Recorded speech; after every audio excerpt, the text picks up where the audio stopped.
BJP नेता और शिवसेना के नेता गोविंदा ने 1 अक्टूबर 2024 को सुबह 4:45 बजे एक्सीडेंटली अपने लाइसेंस प्राप्त रिवॉल्वर से अपने पैर में गोली मार ली है।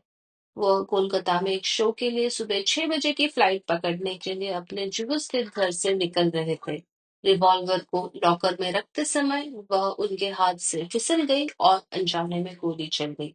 हालांकि वह इस बारे में पूरी जानकारी नहीं दे पा रहे हैं।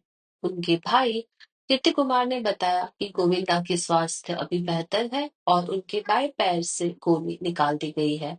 सौभाग्यवश उन्हें केवल एक छोटी सी चोट आई है जो गंभीर नहीं है।